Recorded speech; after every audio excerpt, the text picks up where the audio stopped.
Beni.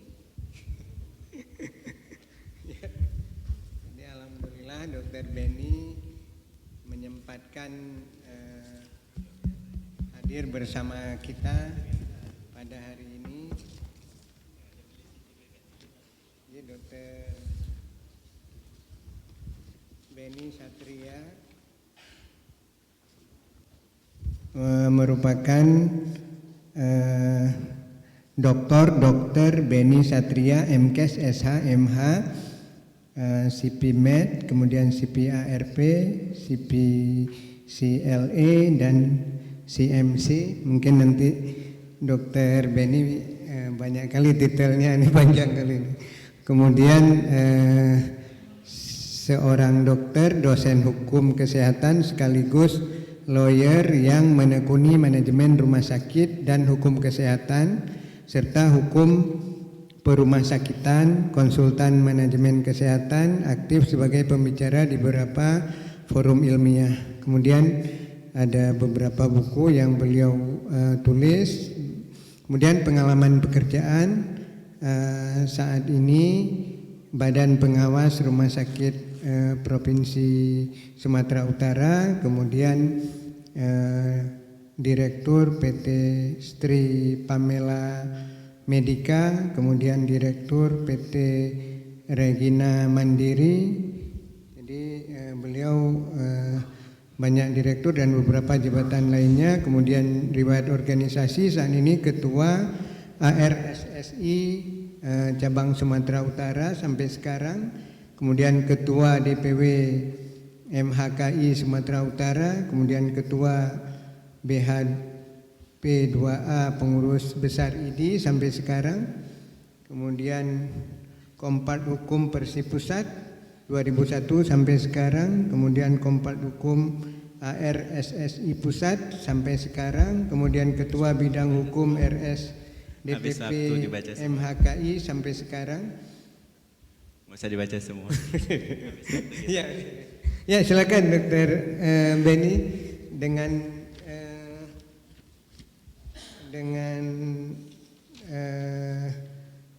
judul kesiapan anggota ID menghadapi implementasi Undang-Undang Kesehatan. Silakan Dokter Beni. Baik, terima kasih. Assalamualaikum warahmatullahi wabarakatuh.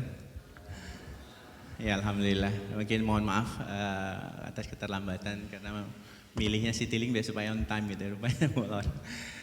Pak Anggoro dari Kejaksaan, terima kasih sudah hadir, dan Dr. Izil Fadil, saya izin di depan, saya boleh minta slide-nya. Saya izin maparin sedikit saja 15 menit, nanti kita diskusi. Ada? Atau nanti saya next, pointer nggak ada ya? Oke, baik. Next aja, next. Ini menarik, saya terima kasih Ketua Divisi Cabang, teman-teman masih bisa hadir sampai sore hari ini. Penting untuk kita bagaimana menyikapi undang-undang ini gitu ya. Apapun produk undang-undang yang dibuat oleh pemerintah, bahkan perda sekalipun, tentu ada plus minus, baik buruk. Bahkan peraturan kepala puskesmas saja, peraturan direktur saja, itu tetap ada pro dan kontra ya. Next. Saya harus cepat 15 menit, nanti kita diskusi. Silakan. Nah tentu undang-undang ini sudah berlaku sejak 8 Agustus 2023, nggak usah diperdebatkan lagi, kita sudah bisa pakai. Next. Yang tidak bisa kita pakai adalah undang-undang rumah sakit. Ini undang-undang rumah sakit ini ada 66 pasal. Undang-undang praktek kedokteran itu ada sekitar 78 pasal. Kemudian undang-undang tenaga kesehatan itu ada 86 pasal. Undang-undang keperawatan itu ada lebih kurang 45 pasal. Semuanya total dihabiskan. Sistemnya omnibus. Masuk ke dalam satu, kemudian menjadi satu undang-undang. Sisanya yang mengurusi rumah sakit dari 66 pasal itu tinggal 13 pasal. Yang mengatur dokter dan perawat bidan, dulu perawat itu punya undang-undang sendiri. Namanya Undang-Undang 36 tahun 2014 tentang keperawatan. Bidan punya undang-undang sendiri, Undang-Undang 4 2019. Tenaga kesehatan di luar bidan dan perawat, semua kelompoknya itu masuk di Undang-Undang Tenaga Kesehatan 36 2014. Itu semuanya dihilangkan, termasuk yang mengatur dokter di 29 2004. Itu nggak bisa kita pakai lagi. Yang mengatur rumah sakit nggak bisa kita pakai. Yang mengatur tentang wabah dan kekarantinaan nggak bisa kita pakai lagi. Nah, apa yang menarik di kekarantinaan yang undang-undang itu pernah kita pakai waktu kemarin pandemi? Tidak disebutkan lagi soal insentif. Kemarin dokter-dokter dapat insentif 15 juta sebulan. Perawat 7,5 juta sebulan.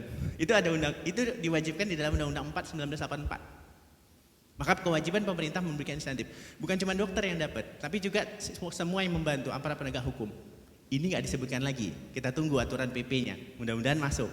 Kalau nggak masuk, menjadi tanggung jawab Pemda. Kalau Pemdanya banyak duit, alhamdulillah. Kalau sedikit, nauzubillah gitu. Silakan next. Nah, yang menarik di sini terkait penyidikan, bahwa penyidikan itu jelas. Next, boleh balik. Yang tadi. Penyidikan di 424 itu disebutkan penyidikan tindak pidana. Ini kita pakai KUHAP, Kitab Undang-Undang Hukum Acara Pidana. Jadi semuanya sudah mengacu ke sana. Jadi lex spesialis itu menjadi abu-abu sekarang. Nah, selain penyidik Polri, ada penyidik pegawai negeri sipil. Ada penyidik pegawai negeri sipil. Sebenarnya Permenkesnya sudah ada, Permenkes 18 2019. Nanti baca soal PPNS. Kalau semua PPNS ingin menjadi penyidik, monggo silakan. Next. Nah, undang-undang ini hanya mengacu apa istilahnya kesalahan dan kealpaan. Ini menarik. Kalau di Undang-Undang 36 2014 itu ceritanya kelalaian. Kalau di 29 2004 nggak ada cerita salah, nggak ada cerita lalai. Ada dugaan, itu nanti dilaporkan. Tapi yang menarik di Undang-Undang 29 2004 itu pasal 66, setiap orang itu bisa mengadukan. Tapi di undang-undang ini diperbaiki, hanya pasien atau keluarga. Jadi tidak serta-merta. Next. Nanti kita akan lihat kalau salah gimana. Nah, kalau salah itu ada di dalam pasal 310. Kalau dokter diduga salah, baru diduga salah, kemudian menyebabkan kerugian ini keperdataan. Jadi kalau ada unsur kerugian karena salahnya tadi, persoalannya salah. Memang di istilah kedokteran dan kesehatan ini nggak boleh salah. Haram salah itu kalau dilakukan tenaga kesehatan. Nah, tentu kalau salah itu menyebabkan kerugian, ini kan ada asas kausalitas ini. Asas kausalitas ini dihilangkan dan tidak dipertimbangkan di dalam proses hukum kita. Ini yang menjadi masalah. Kalau saya salah, kemudian salah saya itu menyebabkan pasien mati, salah saya itu menyebabkan pasien itu cacat, itu harus ada asas kausalitas, dibuktikan salah saya itu menyebabkan dia mati. Tapi kalau ternyata saya salah, matinya itu bukan karena salahnya saya, ini kan beda dengan nyetir. Kalau saya nyetir ngantuk, itu salah. Saya tabrak orang, meninggal, itu jelas pembuktiannya. Tapi kalau dihukum, apakah memang saya menyuntikkan itu, kemudian suntikan obat itu menyebabkan pasien itu meninggal? Ini kan asas kausalitas namanya. Ini yang nanti harus dikaji lagi. Next. Tapi itu diselesaikan lewat APS ya. APS itu alternatif penyelesaian sengketa. Di Undang-Undang 40 2008 tentang arbitrase dan penyelesaian sengketa, itu ada 4 proses penyelesaian sengketa. Sebenarnya Pancasila mengajarkan kita musyawarah mufakat. Jadi kalau ada berdua masalah, musyawarahlah.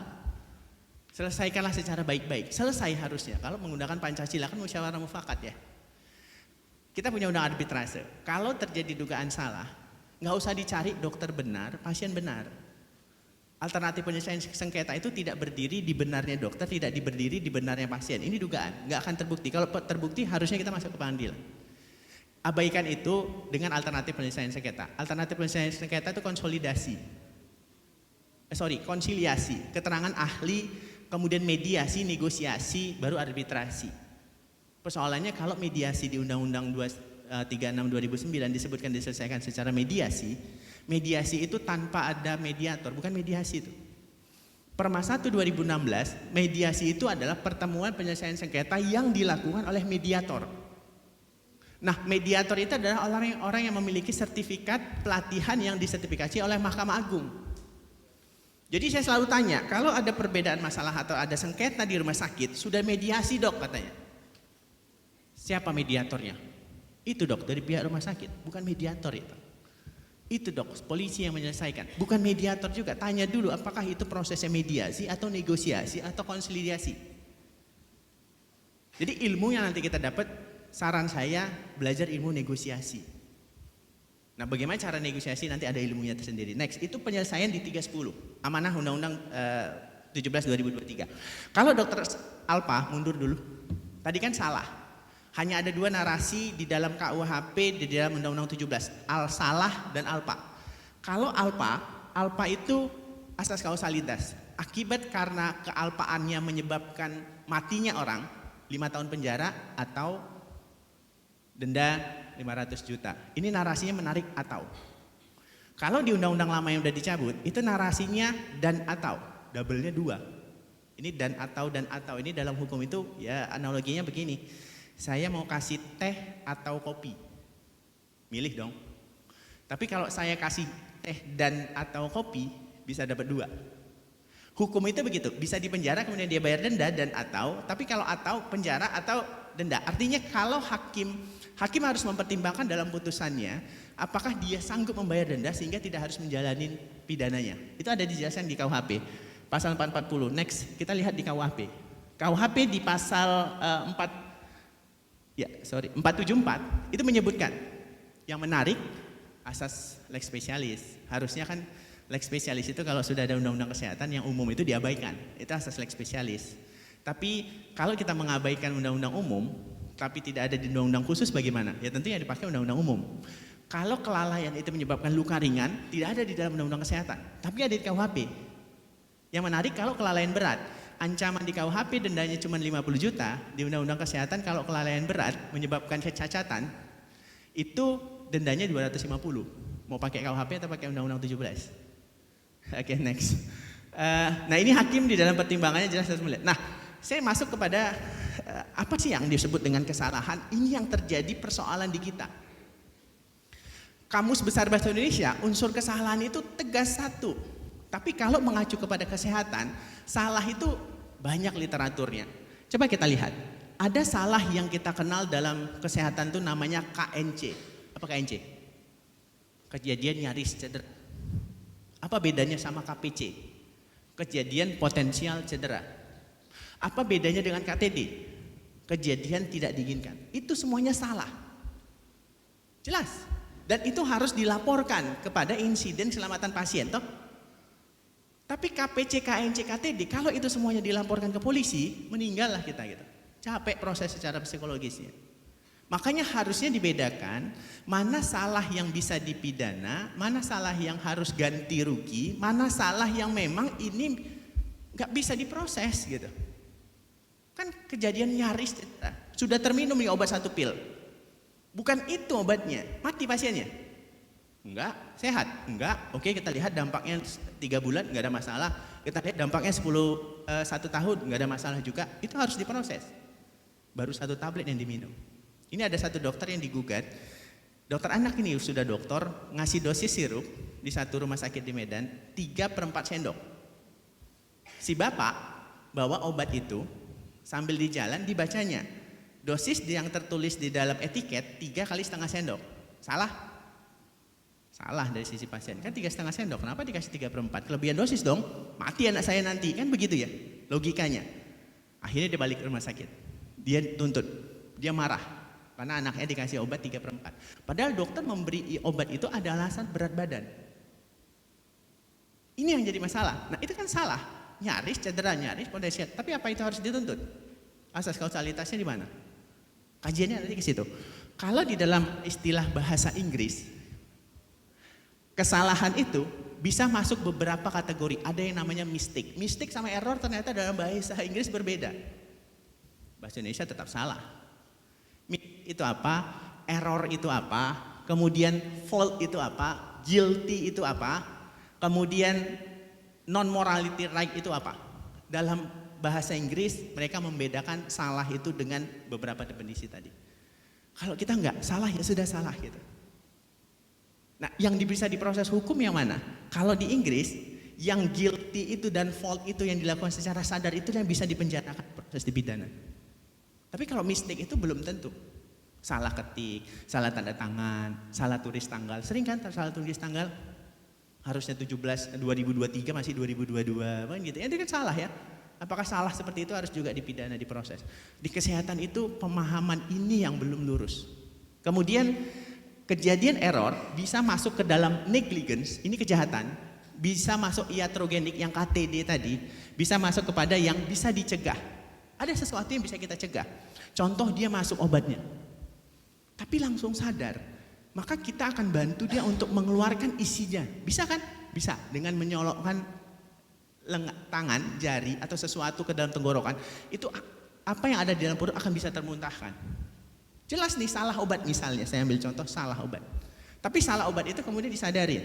sudah terminum berapa lama? Kita kan tahu metabolisme itu di lambung itu akan tetap ada, baru akan kosong lambung itu 2-4 jam secara fisiologis. Maka kalau dia baru setengah jam, ini masih memungkinkan untuk dimuntahkan. Yang salah obat tadi, caranya dengan memasukkan atau dilakukan netralisir. Dengan apa? Dengan susu. Kan selesai. Tapi salah obat itu apa harus? Nah, harusnya ada aturan yang mengatur tentang ini. Bukan semua salah obat kemudian dipenjara, dipidana atau suruh ganti rugi. Kemudian yang bisa dicegah, next, itu salah. Next, itu error ya. Nah, error itu bisa masuk dalam kategori hukum yang namanya omission atau commission. Omission itu melakukan sesuatu yang harusnya dia lakukan atau dia tidak melakukan sesuatu yang harusnya dia lakukan. Nah, ini membedakan ini yang sulit. Maka kita butuh SPO, standar prosedur operasional. Kita butuh pedoman. Makanya akreditasi itu jangan antipati sama akreditasi. Jangan reject sama akreditasi. Harusnya bersemangat dengan akreditasi. Kenapa? Akreditasi itu melindungi pasien ke rumah sakit klinik puskesmas, melindungi dokter. Kalau benar-benar dilakukan sesuai standar. Ini kan enggak copy paste. Begitu di copy bingung pastenya kemana gitu. Rumah sakitnya pun masih ada, nama kliniknya, puskesmasnya masih ada. Padahal ini yang dibuat itu adalah dokumennya untuk klinik. Persoalan kita di situ. Tapi kalau itu betul-betul dilakukan, ini akan bagus. Next, oke. Nah, tentu untuk membuktikan bahwa salah dari tindakan dokter itu harus dilihat dulu unsur kewajibannya. Ini penting. Kemudian unsur penyimpangan dari kewajibannya. Termasuk juga kerugian tadi yang saya sebutkan. Next aja. Next. Nah, kelalaian itu juga. Tadi kan salah, baru cerita salah kita ya. Kalau salah itu kan selesaikan dengan alternatif penyelesaian sengketa pasal 310 17 2023. Kalau alpa itu diatur di pasal 440. Alpa itu kelalaian. Kelalaian itu bisa masuk di dalam kategori ringan atau berat. Next. Dia bisa culpa lata, culpa levis. Kelalaian yang bisa dipidana. Nah, sini sama seperti salah tadi. Kalau salah, kita kan satu saja tuh bahasa Indonesia salah gitu. Kalau lalai itu bisa masuk dalam kategori kalau dalam bahasa Inggris malpraktek. Yang disebut malpraktek itu yang tidak dikenal di hukum Indonesia adalah dia tidak berhati-hati dalam menjalankan kewajibannya, ceroboh. Itu yang harusnya dilakukan. Kemudian menyebabkan pasien luka atau cacat atau meninggal. Next. Ini beda-beda beberapa kelalaian. Nah, tentu hak mengadu ada. Ini tadi saya sebut hak mengadu itu diatur dalam pasal 305. Yang boleh mengadu itu pasien atau keluarga. Jadi kalau ada LSM, media dan yang lain mengadukan, dia nggak punya hak tuh. Haknya baru bisa didapat kalau dia menerima kuasa dari pasien. Tanyakan dulu kuasanya. Anda siapa? Oh, saya wartawan. Loh, wartawan nggak bisa.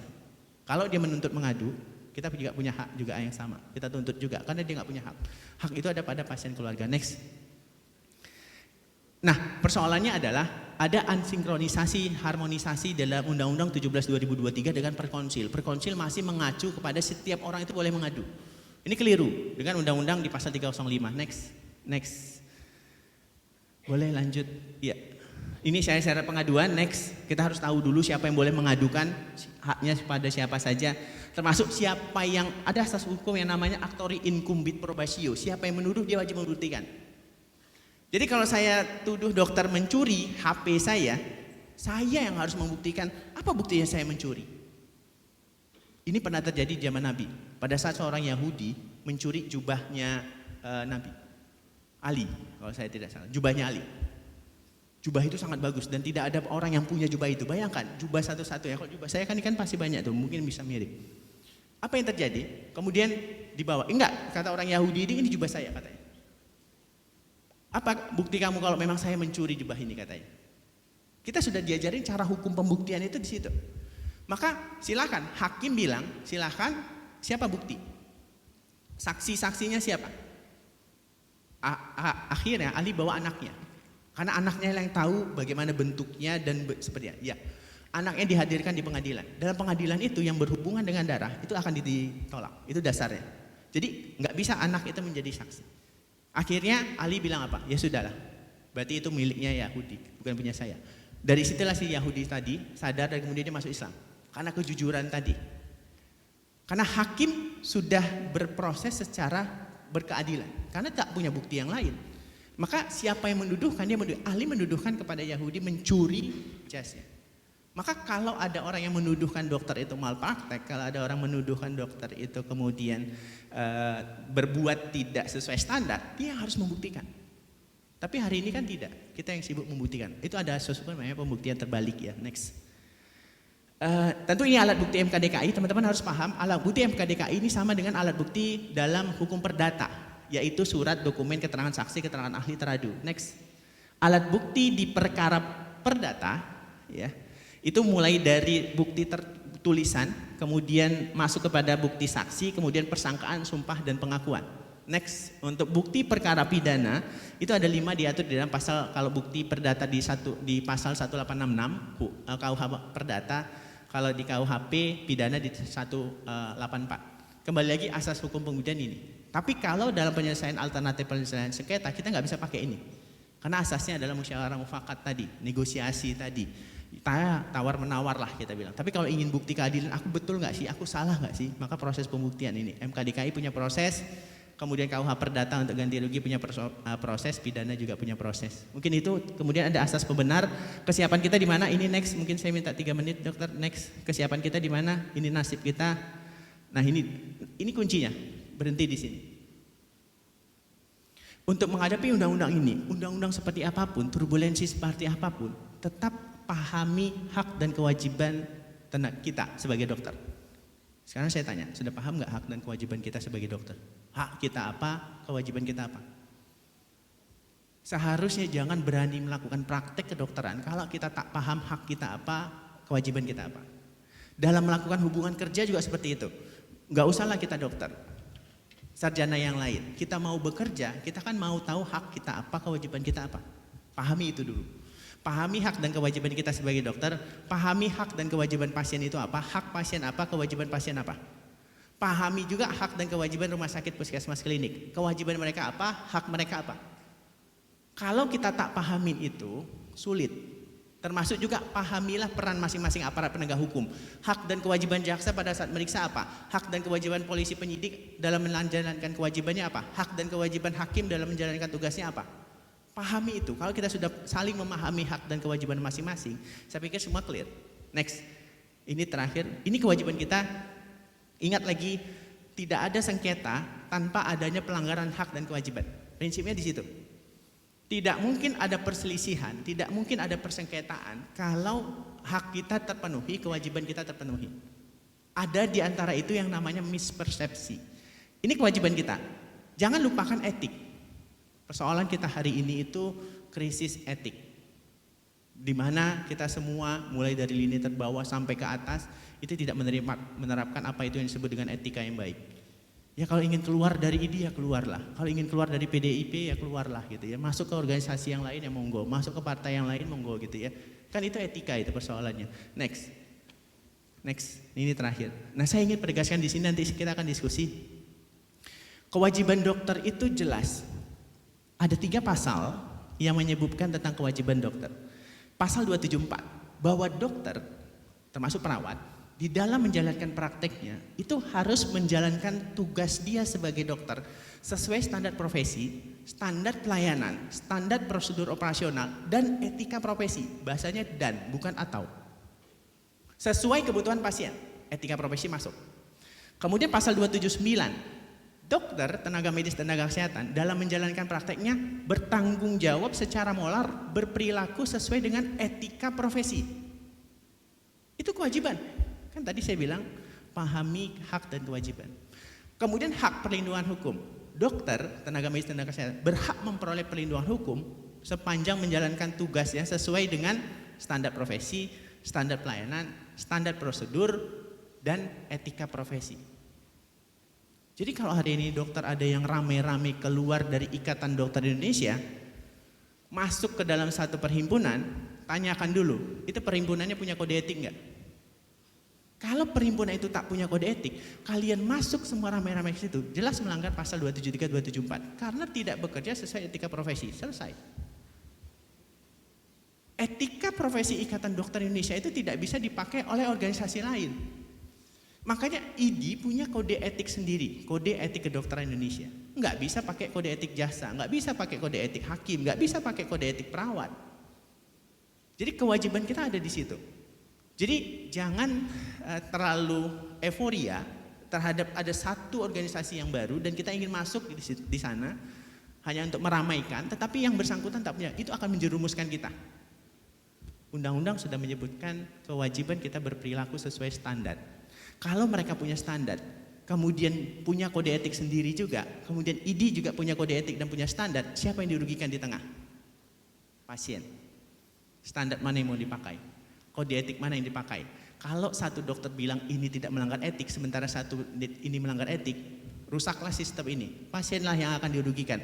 Saya sebagai pasien bukan sebagai dokter, tentu saya akan merasa dirugikan. Ini yang harusnya kita benahi, mudah-mudahan bermanfaat. Mohon maaf saya tidak bisa menyelesaikan. Terima kasih. Assalamualaikum warahmatullahi wabarakatuh. Terima kasih Dr. Beni. Kayaknya makin memperjelas setelah tadi dari kejaksaan menjelasin, kemudian Dr. Beni menjelasin makin jelas. Mungkin ada yang mau ditanyakan, silakan. Dr. Taufik. Ya, silakan.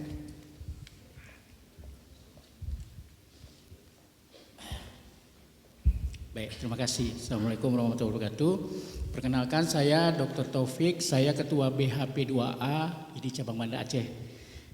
Pertanyaan pertama untuk Pak Jaksa, Pak Anggi. Tadi menarik bahwa disampaikan bahwa keahlian ataupun yang menentukan dan juga menilai apakah ada pelanggaran dan sebagainya itu adalah organisasi profesi, dalam hari ini adalah ahli di bidang kedokteran. Yang ingin saya tanyakan Pak, bagaimana posisi dan kedudukan daripada hasil rekomendasi ID dalam hari ini organisasi profesi dalam hal misalnya adalah kita menentukan adanya kelalaian atau tidak. Apakah itu dipakai dalam persidangan dan dipakai dalam persidangan kemudian menjadi bahan atau pendasar pengambilan keputusan dari jaksa penuntutan seperti itu Pak ya. Kemudian tadi saya terlambat Dr. Beni, tapi saya di ujung dengar, kebetulan saya keluar sebentar, tentang etika profesi. Saya rasa bahwa kalau seorang dokter sudah melakukan etika sebagai nuraninya atau sebagai etika sebagai berdasarkan hati nuraninya, saya kira kita tidak, dalam tanda kutip, tidak perlu berhubungan dengan hukum.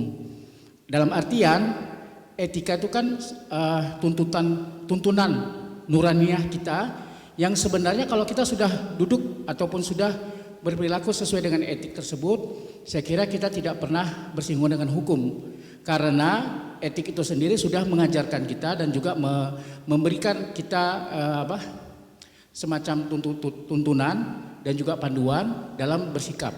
Saya kira kalau menurut saya bagaimana seorang dokter tersebut yang secara nuraninya dia sudah melakukan sesuai dengan hati nuraninya dan sudah bekerja sesuai dengan etiknya, apakah tetap tanda kutip bisa dipersalahkan padahal dia sudah melakukan hal tersebut dengan baik. Saya kira itu dari saya. Terima kasih. Assalamualaikum warahmatullahi wabarakatuh.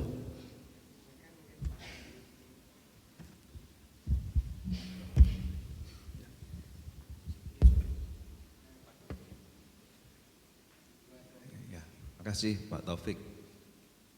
Jadi saya Bapak ahli forensik Pak ya. Jadi yang mengetahui masalah kedokteran itu adalah dokter itu sendiri. Pak polisi, Pak jaksa ini nggak tahu banyak mengenai forensik kematiannya seseorang itu karena apa. Kalau nggak Bapak yang ceritakan matinya akibat apa, kesalahannya di mana, rekan Bapak itu sendiri. Yang mengadili awal adalah ya majelis kode etik dari ID ya yang saya sampaikan di sini. Jadi secara pidana Pak polisi atau jaksa ini nggak tahu kematian atau lukanya si pasien ini yang sampai melebar itu karena apa. Kecuali nanti setelah di sidang kode etik ternyata ada step-step dari tindakan itu yang tidak dilalui, sehingga majelis kode etik itulah yang akan menyampaikan kepada penyidik dalam hal ini kepolisian. Saya selaku jaksa peneliti biasanya akan memberikan petunjuk agar dimintakan ahli dari ID kah atau majelis kehormatan kode etik dokter itu sendiri. Apakah tindakan yang dilakukan oleh dokter ini sudah benar? Kalau sudah benar, berkas saya kembalikan, nggak akan sampai 21 untuk disidangkan. Itu secara pidana. Kalau secara perdata tentunya dari person to person, maksudnya dari orang yang bersengketa antara pasien dengan rumah sakitnya kah atau dengan dokter yang melayaninya. Itu saya nggak ikut-ikutan. Dalam hal ini saya nggak ikut-ikutan. Jadi nanti Bapak mungkin akan dihubungi oleh pengacaranya secara pribadi untuk dimintakan pendapatnya. Dan diminta untuk menjadi saksi di persidangan untuk kepentingan penggugat kah atau tergugat. Nanti masing-masing pihak akan meminta sebesar-besarnya pendapat dari mungkin dari ID mengenai untuk kepentingan salah satu pihak, penggugat atau tergugat. Kalau Bapak sudah ada di penggugat, mungkin tidak etis kalau misalnya ada di pihak tergugat. Mungkin dia akan minta pendapat dari ahli lain untuk mengcounter dari keterangan ahli dari ID mungkin nantinya. Saya pikir itu Pak, tentunya kami di Kejaksaan dalam menentukan suatu kasus dapat layak di persidangan harus minta ahli. Ahlinya siapa? Bapak sendiri dari tubuh organisasi kedokteran sendiri yang akan menyatakan bahwa rekan Bapak ini salah dalam proses tindakan. Ya Pak Taufik, terima kasih. Assalamualaikum.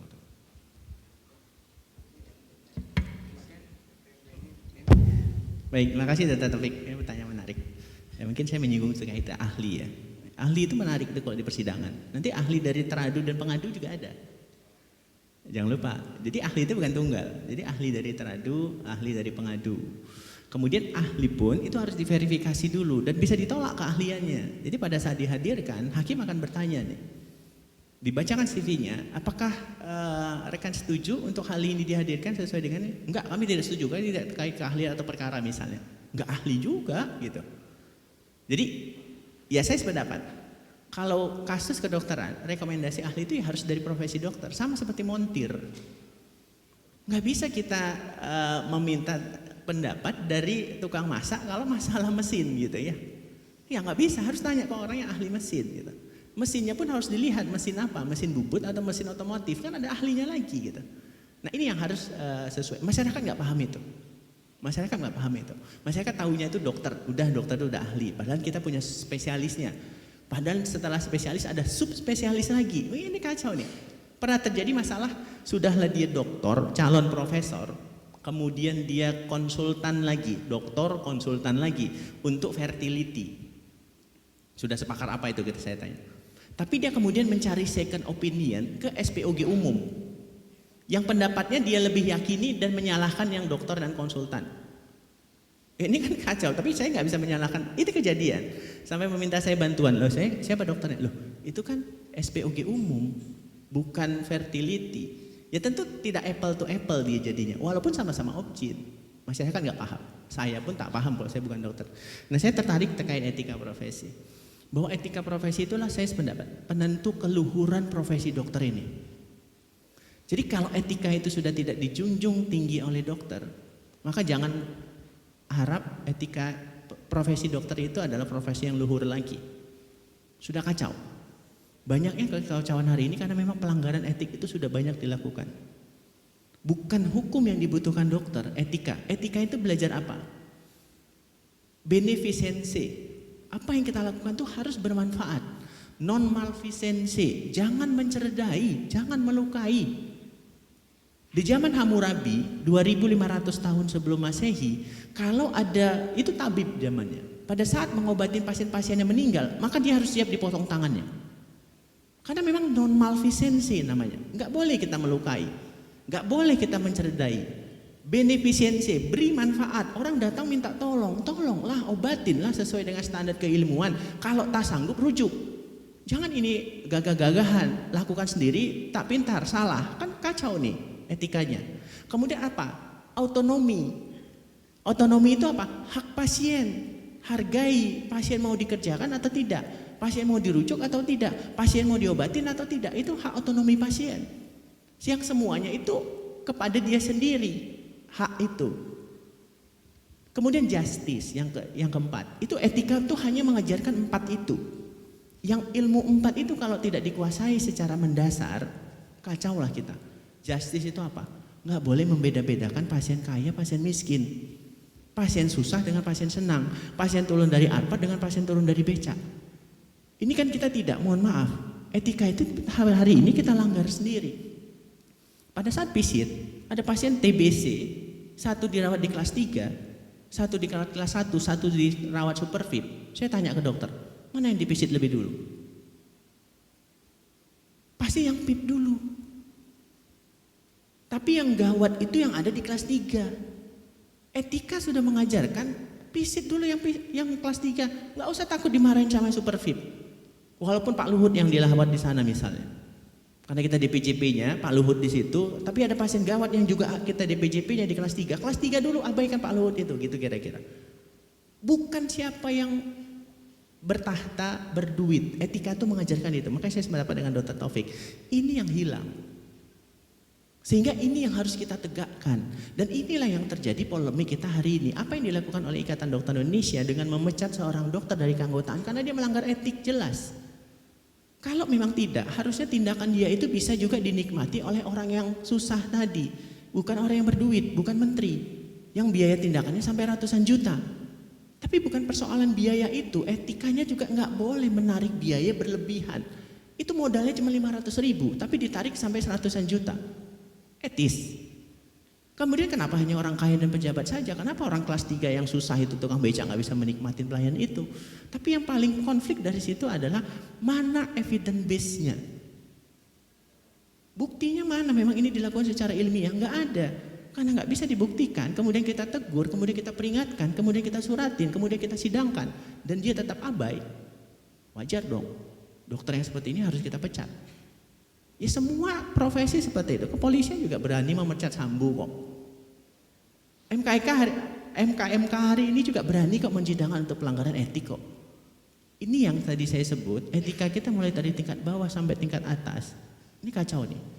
Makanya kekacauan kita hari ini ya tanggung jawab kita hari ini bagaimana membenahi. Makanya saya tetap bersemangat hari ini supaya hadir. Saya punya tanggung jawab moral di sini untuk memberikan apa yang saya dapatkan daripada nanti saya mempertanggungjawabkan nanti di bawah tanah nanti gitu kan. Ilmu yang sudah dikasih mau diapain nih Ben gitu. Apa untuk gagah-gagahanmu saja dengan panjangnya gelar. Terus kamu diundang ini Banda Aceh kamu nggak mau hadir gitu. Mungkin itu ya dok, makasih. Terima kasih Dr. Benny. Tadi menyangkut, ya ada yang mau ditanyakan? Ya silakan Dr. Iqbal.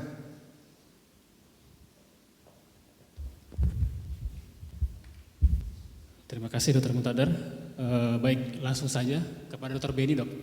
Ada hal yang menarik tadi dok yang terkait Undang-Undang Nomor 17 Tahun 2003 dok, yang merupakan peleburan dari Undang-Undang Keperawatan, Undang-Undang Kedokteran dan lain-lain. Menurut saya ini adalah hal yang luar biasa di tahun 2003 kita memiliki undang-undang yang spektakuler lah ya, bisa dibilang bisa mencakup semua hal. Nah pertanyaan intinya adalah ada beberapa poin di pasal tersebut yang sudah pernah saya baca dokter dan juga pernah kita diskusikan ke teman-teman yang kebetulan juga dokter, yaitu adalah pasal terkait tentang permasalahan jika mana ada seorang dokter yang dituntut dok dan sebuah organisasi profesi itu sendiri harus memiliki sebuah kode etik. Nah, yang sedangkan hari ini kita juga ada beberapa organisasi profesi yang juga lahir yang menurut saya begitu matur. Nah, itu bagaimana posisi seberapa esensial majelis kode etik itu sendiri di dalam undang tersebut. Itu yang pertama. Yang kedua, bagaimana korelasi dengan MKDKI, Majelis Kehormatan Disiplin Kedokteran Indonesia.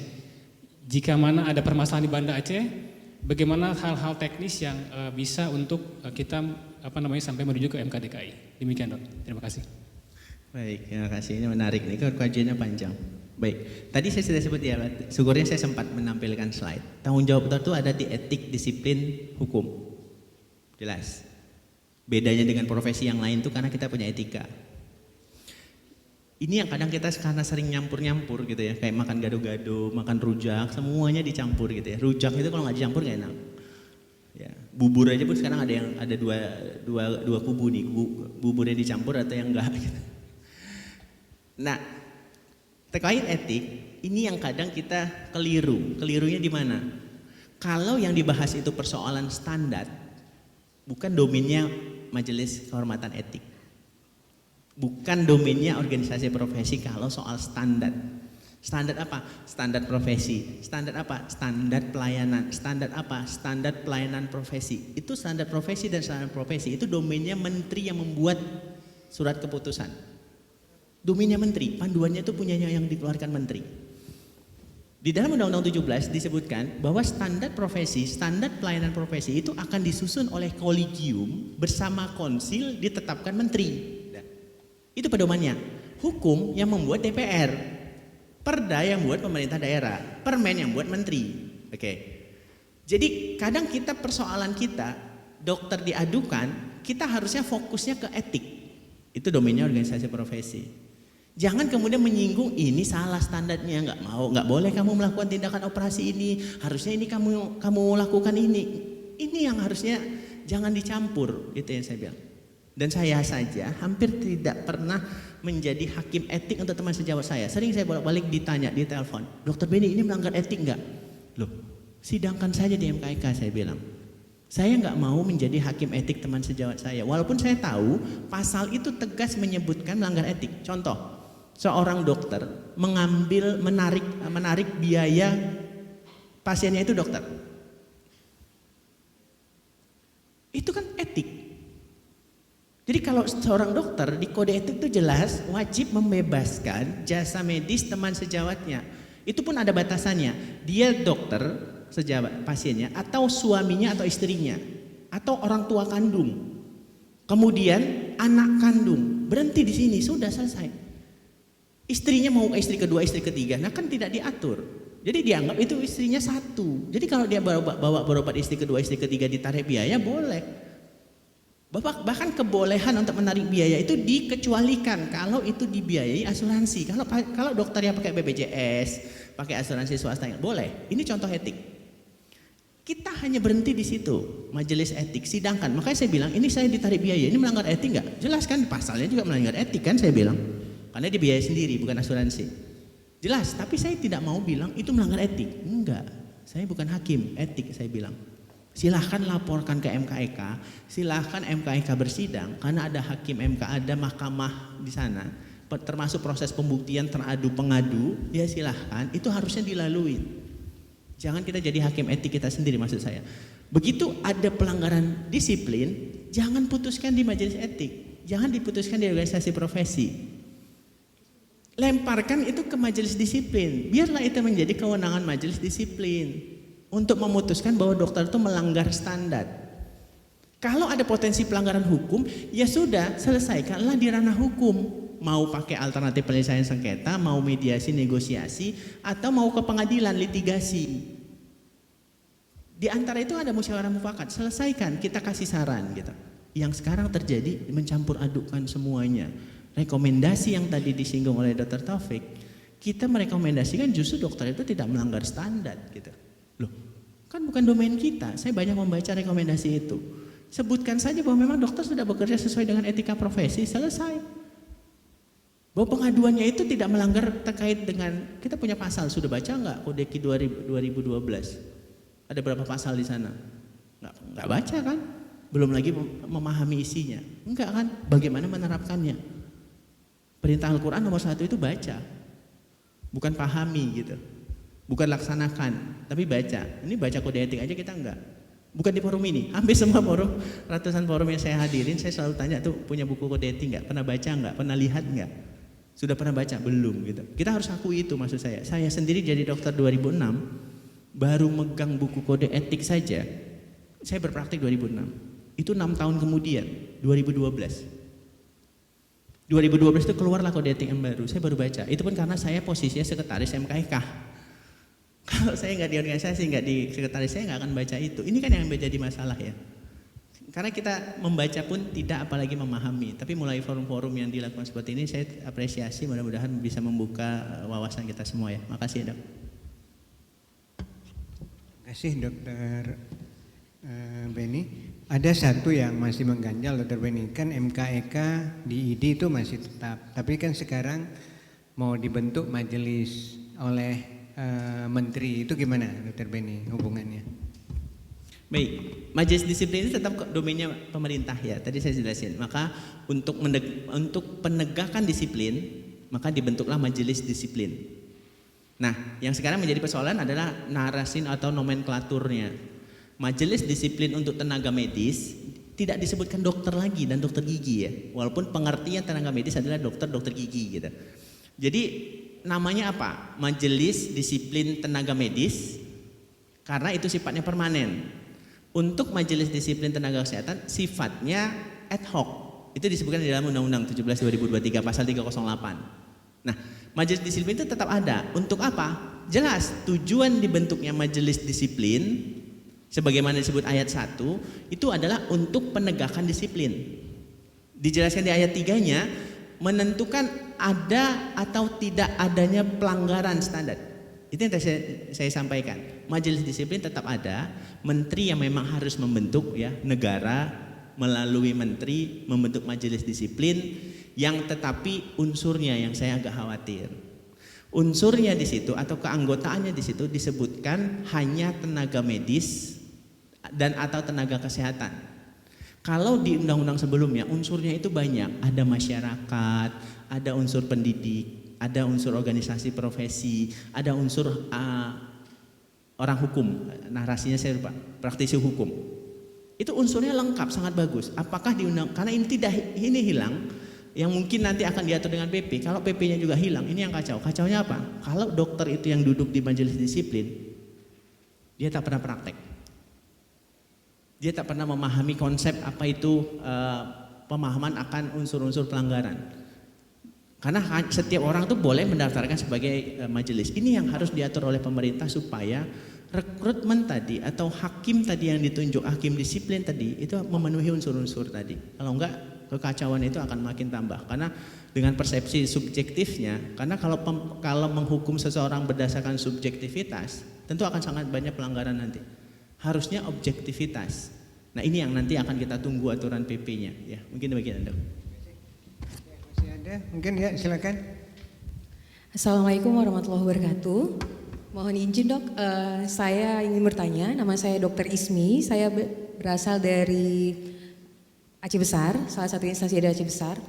Jadi yang ingin saya tanyakan dokter, jadi jika terjadi kelalaian medik ataupun malpraktik di rumah sakit pendidikan yang dilakukan oleh peserta kepanitiaan klinik, mungkin kita bilang misalkan ada satu tindakan medis atau apa gitu di satu yang emergensi dan supervisornya tidak hadir menyebabkan kelainan medis kepada pasien.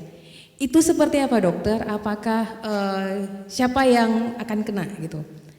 Apakah sanksi juga melekat pada PPDS-nya ataukah PPDS-nya dijadikan sebagai saksi? Mungkin itu aja. Assalamualaikum warahmatullahi wabarakatuh. Kenapa saya diserang terus? Ini ada dua lagi nih. Oh sudah ya, sudah.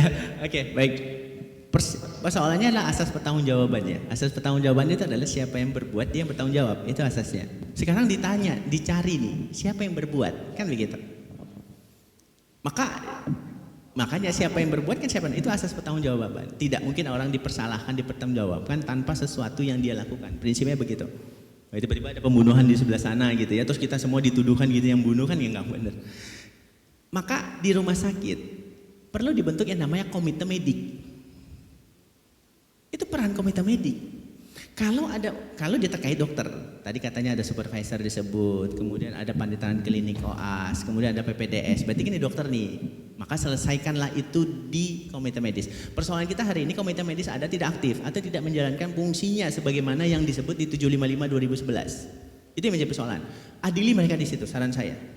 Jadi untuk menjawab pertanyaan ini siapa yang dipersangkakan, siapa yang dikenakan, siapa, adili mereka di situ.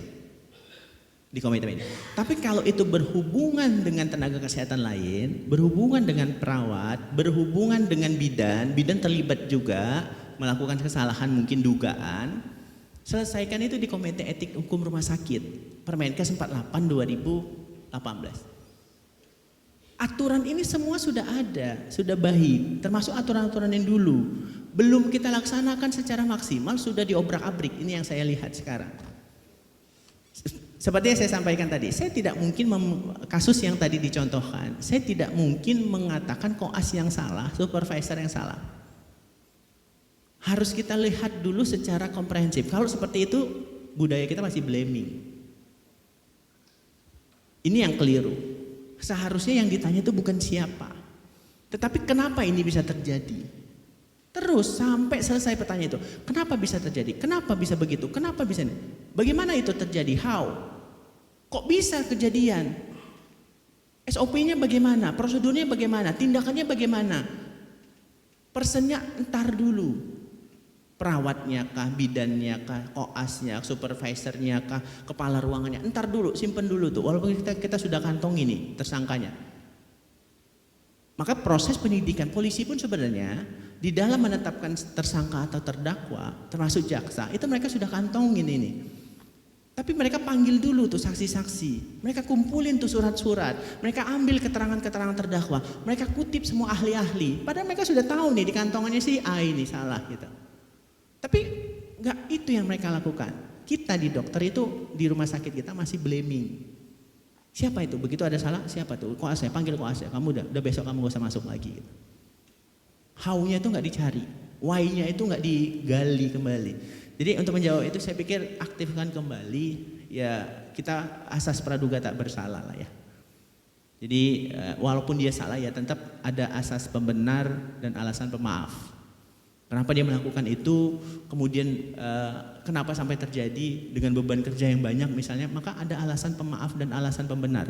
Bahkan dalam hukum pun, pidana pun, itu ada alasan pemaaf, alasan pembenar. Nah terkait kasus itu, ya mungkin jawaban saya, peran komite mediknya belum maksimal sebagaimana yang ada. Nah, itu saran saya dimaksimalkan supaya kita jelas untuk menentukan siapa yang bertanggung jawab ya. Makasih. Dr. Beni, mungkin Dr. Izzuddin ada tambahan? Ya, atau Pak, silakan Pak. Saya tambahkan dari Pak Dr. Beni, seperti yang saya contohkan tadi, akibat lamanya pelayanan di rumah sakit mengakibatkan si ibu hamil dan anaknya meninggal itu, si penggugat tidak hanya menggugat 1 orang, tapi sampai 10 orang. Tapi yang dikabulkan oleh Mahkamah Agung sampai 3 orang saja, termasuk direkturnya yang tidak memerintahkan kepada penanggung jawab IGD untuk memberikan, yang saat itu tidak ada. Ya, jadi penanggung jawab IGD saat itu tidak ada di tempat, tapi direktur rumah sakit tahu bahwa dia saat itu berada di rumah sakit, tidak memerintahkan kepada yang pejabat yang lainnya untuk menghandle atau paling enggak menggantikan dokter yang sedang tidak jaga itu. Sehingga pelayanan yang seharusnya sore bisa dilaksanakan di dalam waktu yang cepatnya menyebabkan baru tindakan di malam hari jam 12, ibu itu ditindak operasi sesar, akhirnya mati jam 4 beserta dengan bayinya. Digugat yang secara tanggung renteng untuk memberikan ganti rugi kepada korban, suaminya. Ya, karena ibu dan anaknya sudah mati, gugatan itu dimenangkan oleh suaminya atas meninggalnya tidak memberikan pelayanan kepada pasien. Ya Bu ya, yang di sana itu yang belakang baju hitam. Itu jawabannya. Jadi tidak hanya 1 orang, tapi sampai ke manajer atau direktur rumah sakit pun dapat dimintakan pertanggungjawaban atas keteledoran yang dilakukan oleh anak buah di front line, pintu depan, tidak memberikan pelayanan yang baik kepada pasien. Terima kasih. Ya, masih ada, mungkin kita cukupkan ya, udah jam 5:15, memang rencana kita sampai jam 17. Terima kasih kepada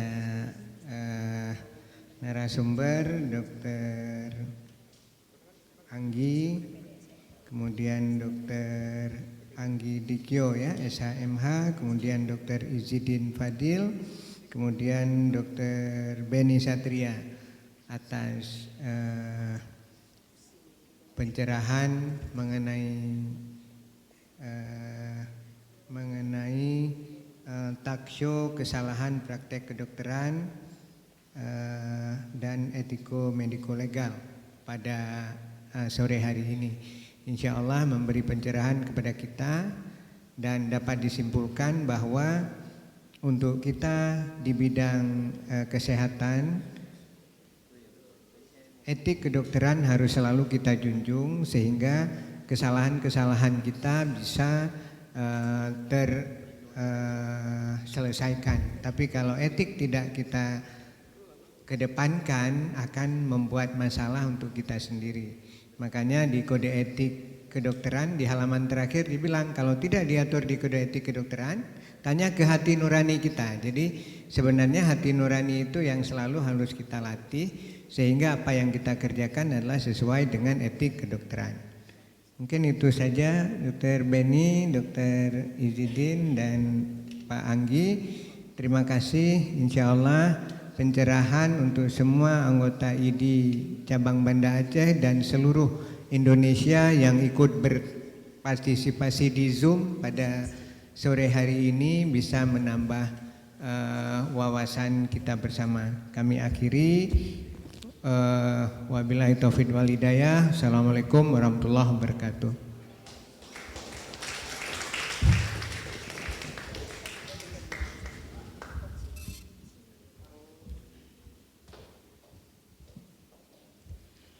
Terima kasih kami ucapkan kepada Dr. Muntadar selaku moderator kita pada hari ini dan juga kepada seluruh pemateri. Dan untuk itu kami mintakan kesediaan dari panitia untuk memberikan plakat kepada Dr. Beni Satria MKes SHMH, CPMed, CPIRB, CPCLI, dan CPMC. Kepada Dr. Beni saya persilahkan ke depan dok, yang akan diberikan oleh Dr. Muntadar selaku Ketua ID Cabang Banda Aceh.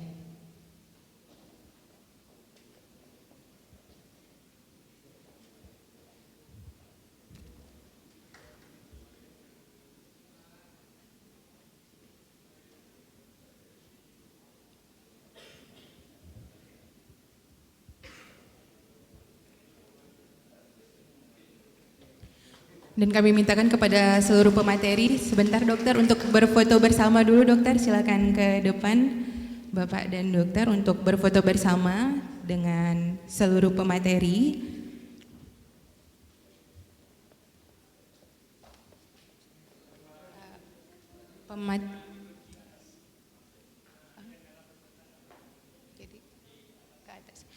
Ya boleh, kepada seluruh peserta kami mintakan untuk naik ke atas panggung untuk bersama-sama kita berfoto dengan pemateri kita pada hari ini yang sangat luar biasa memberikan pencerahan tentang etiko-mediko legal. Silakan kepada seluruh peserta untuk mengambil tempat di atas.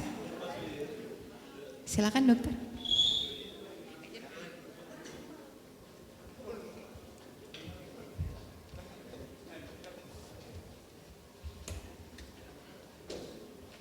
Sekali lagi kami mintakan kepada seluruh peserta untuk segera maju ke depan dan mengatur tempat untuk kita dapat berfoto bersama dengan pemateri kita pada hari ini.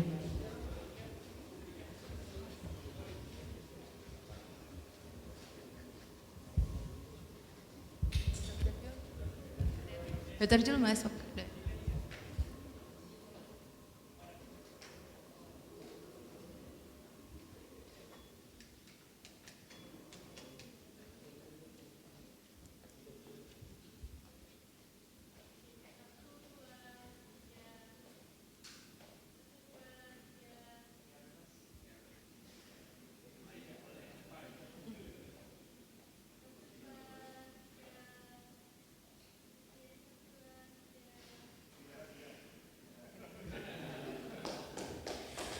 Baik, terima kasih kami ucapkan kepada seluruh peserta dan juga kepada materi yang hadir pada hari ini. Dan dengan berakhirnya foto bersama tadi, maka berakhir pula acara kita pada hari ini. Sampai bertemu kembali di acara talk show selanjutnya. Saya selaku MC mohon undur diri, mohon maaf apabila banyak kesalahan. Wabillahi taufiq wal hidayah. Assalamualaikum warahmatullahi wabarakatuh.